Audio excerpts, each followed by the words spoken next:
Hello students, I hope आप सब ठीक होंगे। My name is Mayuri Joshi and I am here to teach financial management to MBA second semester students. तो let's start. Meaning of financial management.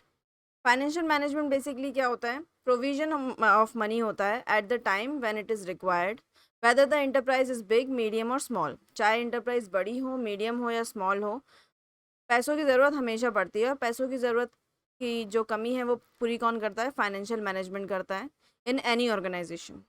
Second है, it needs to carry on operation and to achieve its targets. ये हमेशा operation करने की कोशिश करता है और अपने टारगेट्स जो भी है वो अचीव करने की कोशिश करता है financial management. No enterprise can achieve its objective if there is inadequate finance. Inadequate finance means अगर फाइनेंस की कमी है, फंड्स की कमी है, तो कोई भी इंटरप्राइज अपने ऑब्जेक्टिव्स को अचीव नहीं कर सकती। It involves making decisions about how to allocate funds, invest capital and manage debt.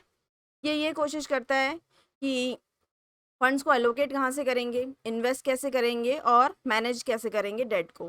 जितनी भी उधारी लिए फर्म ने उसे कैसे मैनेज करेंगे, फाइनेंशियल मैनेजमेंट ये मेक श्योर करता है।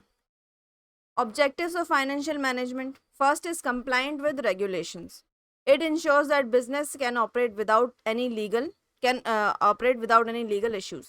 ये इंश्योर करता है कि business without any legal issues operate करें, प्रॉपरली ऑपरेशन हो, कोई भी लूप होल्स ना रहे बिजनेस के अंदर, और डेवलप बिल्ड करता है कस्टमर्स में फर्म का अगर कस्टमर नहीं ट्रस्ट करेंगे फर्म को तो फिर फर्म नहीं ग्रो कर पाएगी कोई भी organisation.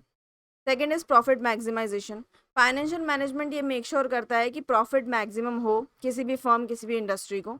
To achieve its objective such activity should be undertaken. ऐसे चीज़ें करेंगे जिससे प्रॉफिट मैक्सिमाइज होगा। अर्निंग पर शेयर को इंक्रीज करेंगे। अर्निंग पर शेयर मीन्स कि कितना पर शेयर एक कंपनी अर्न कर रही है। Third is capital assessment. ये इंक्लूड करता है fixed assets and current assets, marketing cost etcetera. Cost of capital ये रिप्रेजेंट करता है कि मिनिमम रेट में हम ज़्यादा आउटपुट कैसे देंगे, कैपिटल ज़्यादा, इन्वेस्टमेंट प्रोजेक्ट्स ऐसे कैसे प्रोजेक्ट में किन प्रोजेक्ट्स में इन्वेस्ट करेंगे जिसमें रिटर्न ज़्यादा मिले और रिस्क और अनसर्टेनिटी भी कम हो। Fourth is formulation of policies. ये मेक श्योर करता है कि पॉलिसीज़ स्मूथली चल पाए जिससे बिजनेस स्मूथली रन कर पाए। इसमें क्या इंक्लूड होता है? Forming policies that govern lending and borrowing practices. Lending and borrowing means जितना कंपनी ने लैंड किया है और कितना कंपनी बोरो करने वाली है, कितना उसके पास कैश बचा हुआ है, ये सब चीज़ें फाइनेंशियल मैनेजमेंट करता है। Fifth is liquidity with in the company. Liquidity means कि कैश इन हैंड कितना है कंपनी के पास, ये मेक श्योर करता है financial management. For this, management of cash flows is also performed. It ensures that there is neither underflow not overflow. ना ही underflow होना चाहिए कैश का, ना ही ओवरफ्लो होना चाहिए कैश का विद इन द ऑर्गेनाइजेशन। एक रेगुलेटेड कैश फ्लो होना चाहिए जिससे फर्म ठीक से चल पाए। Next is building capital structure. Maintain करना पड़ता है इसको अपना capital structure, sources of capital. It is important to build a capital structure जिसमें डेट कितनी है, इक्विटी कितनी है, ये पता चलता है। Business related decision short term हो, लॉन्ग टर्म हो या मीडियम टर्म हो, ये लेने में हेल्प करता है financial management. Seventh is utilisation of resources.